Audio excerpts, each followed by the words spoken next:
আসসালামু আলাইকুম। আমি মোহাম্মদ নাজমুল হুদা।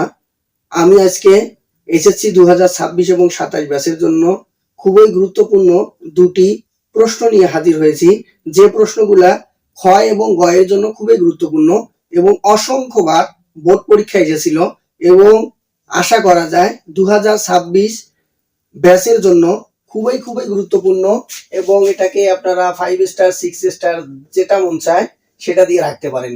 খুবই গুরুত্বপূর্ণ এন্ড খুবই গুরুত্বপূর্ণ। এই অঙ্কটা আমরা কিভাবে সলভ করতে পারবো সেটা নিয়ে আজকে আলোচনা করব। তো প্রথমে এখানে দেওয়া আছে যে এ সমান যদি sec থিটা হয়, সি সমান যদি tan থিটা হয়, তাহলে a প্লাস সি সমান x হলে প্রমাণ করো যে sin থিটা সমান x square minus 1 divided by x square plus 1।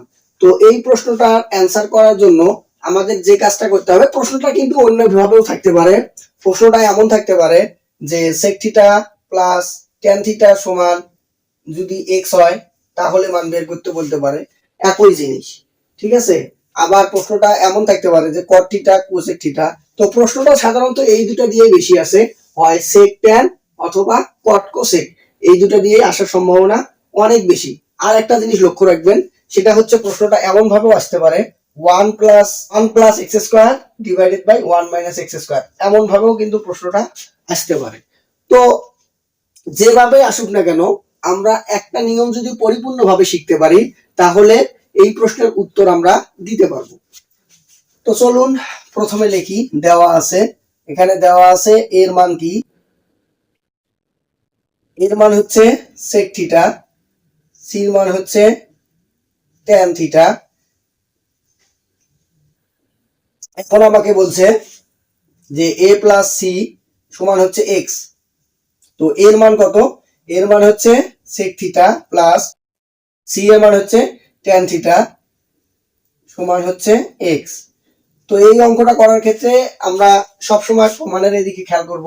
এখানে দেখেন স্কয়ার দেওয়া আছে, আর এই অঙ্কটা করার ক্ষেত্রে আমরা যে যখন এই মানটা আসবে তখন উভয় পক্ষকে কি করব, আমরা বর্গ করে দেব। উভয় পক্ষকে বর্গ করে, তো উভয় পক্ষকে যদি বর্গ করে দেই তাহলে খেয়াল করব sec সমান কি জানি? sec সমান জানি হচ্ছে 1 বাই cos, আর tan সমান কি জানি? tan সমান জানি হচ্ছে sin theta by cos theta. তার উপরে স্কয়ার, x এর উপরে স্কয়ার দিলে x স্কয়ারই হয়। পরে খেয়াল করি, এটা যদি আমরা লসাগু করি তাহলে লসাগুটা হবে হচ্ছে cos থিটা। লসাগু যদি cos থিটা হয়, cos থিটা দিয়ে cos থিটাকে ভাগ করলে 1 হয়, 1 দিয়ে আবার 1 কে গুণ করলে 1 এই থাকে। এই cos থিটা যদি কেটে যায় তাহলে থাকে হচ্ছে sin থিটা, তার উপরে স্কয়ার সমান হচ্ছে x স্কয়ার। এরপর খেয়াল করি, এটা স্কয়ার আছে, তো এই স্কয়ারটাকে আমরা দুটা দিক দিয়ে দিতে পারবো, অর্থাৎ 1 প্লাস সাইন থিটা তার উপরে স্কয়ার দিতে পারবো এবং cos থিটা তার উপরেও কি দিতে পারবো, স্কয়ার দিতে পারবো। এরপরে এখানে যা আছে তাই। এখন আমরা যদি খেয়াল করি তাহলে লক্ষ্য করব যে সাইন স্কয়ার থিটা সমান আমরা কি সূত্র জানি? স্কয়ারের সাথে কার সম্পর্ক? স্কয়ারের সাথে হচ্ছে cos এর সাথে স্কয়ারের ক্ষেত্রে সাইনের সম্পর্ক। তাহলে আমরা বলতে পারবো 1 মাইনাস সাইন স্কয়ার থিটা।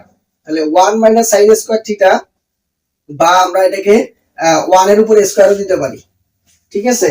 তো 1 এর উপর যদি স্কয়ার দেই তাহলে খেয়াল করে দেখি এটা স্কয়ার মাইনাস বি স্কয়ার, কারণ 1 এর উপর স্কয়ার দিলে 1 এই হয়। তো এরপরে খেয়াল করি, এই সংখ্যাটাকে দুইবার স্কয়ার, মানে কোনো একটা সংখ্যার উপরে স্কয়ার দেওয়া মানে এই সংখ্যাটা দুইবার লেখা যায়। তো এই সংখ্যাটা যদি দুইবার লেখা যায় তাহলে আমরা উপরের সংখ্যাটাকে কয়বার লিখতে পারবো? দুইবার লিখতে পারবো। তাহলে sin theta 1 plus sin theta, নিচে square minus B square, square minus B স্কয়ারের সূত্র কি? a plus B into a minus B. এখানে a হচ্ছে 1, তাহলে 1 প্লাস বি হচ্ছে sin থিটা, তাহলে 1 প্লাস sin থিটা একবার হবে, 1 মাইনাস sin থিটা একবার হবে, আর সমানের এপাশে x স্কয়ারই থাকবে। এই 1 প্লাস sin এবং উপরের 1 প্লাস sin কাটা, তাহলে উপরে খেয়াল করি দেখি, উপরে থাকতেছে হচ্ছে 1 প্লাস sin থিটা, নিচে থাকতেছে 1 মাইনাস sin থিটা সমান x স্কয়ার। এখন আমরা একটা জিনিস খেয়াল করি, পূর্ণ সংখ্যার নিচে সবসময় কি থাকে, 1 থাকে। এই যে আমি যে সংখ্যাটা পাইলাম, এটাকে এখন আমাকে কি করতে হবে, যোজন বিয়োজন। একটা জিনিস এই জায়গাটাতেই হচ্ছে খেয়াল রাখার, সেটা হচ্ছে আমার প্রশ্নের মধ্যে 1 আগে আছে নাকি এক্স স্কোয়ার আগে আছে। যদি 1 আগে থাকে তাহলে জাস্ট এই সংখ্যাটাকে উল্টায় দেব। এই সংখ্যাটাকে যদি উল্টায় দেই তাহলে 1টা উপরে চলে যাবে, এক্স স্কোয়ার নিচে আসবে, আর 1 মাইনাস সাইনটা উপরে চলে যাবে, আর 1 প্লাস সাইনটা নিচে আসবে। এটাই হচ্ছে আমাদের মানে একটু ঘুরাইয়া দেয়। তো যেহেতু এখানে আমার এক্স স্কোয়ার উপরে আছে, আমার এখানেও এক্স স্কোয়ার উপরে আছে, তাহলে আর কোনো সমস্যা নেই। তাহলে এটাকে যদি আমরা যোজন বিয়োজন করি, যোজন বিয়োজনের নিয়ম হচ্ছে প্রথমে যে মানটা থাকবে সেই মানটা উপরেও বসাবো, নিচেও বসাবো। এরপর নিচে যে মানটা থাকবে সেটা একবার উপরে প্লাস করে দেব, নিচে একবার মাইনাস করে দেব, তাহলে যোজন বিয়োজন শেষ। তাহলে আমরা সেটাই লিখি 1 plus sine theta plus 1 minus sine theta. নিচের মধ্যে 1 plus sine theta minus 1 minus sine theta.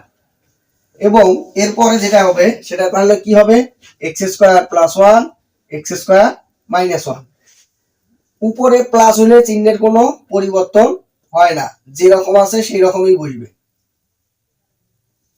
নিচের মধ্যে মাইনাস আছে, মাইনাস হলে ভিতরের চিহ্নের পরিবর্তন হয়ে যায়।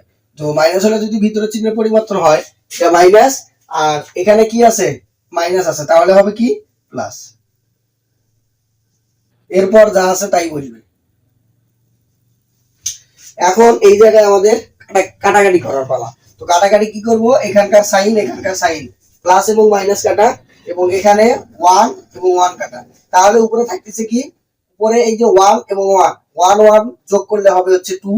নিচের মধ্যে সাইন দুটো আছে যার কারণে এটা হবে 2 সাইন থিটা, এবং এই পাশে যা আছে তাই থাকবে, এটার কোনো পরিবর্তন হবে না। এই 2 দিয়ে এই 2 কে যদি আমি কাটি তাহলে উপরে থাকতেছে 1, নিচে থাকতেছে হচ্ছে সাইন সাইন থিটা, আর এপাশে x square plus 1 x square minus 1।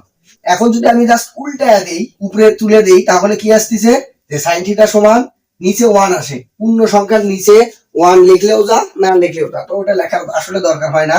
এখানে থাকবে তাহলে এক্স স্কোয়ার মাইনাস 1, নিচে থাকবে হচ্ছে এক্স স্কোয়ার প্লাস 1। এভাবেও আমি উত্তরটা লিখতে পারবো। আশা করা যায় পরে যে প্রশ্নটা দেওয়া আছে এটা খুব দ্রুতই সলভ করা সম্ভব, এবং এটা হচ্ছে বাড়ির কাজ।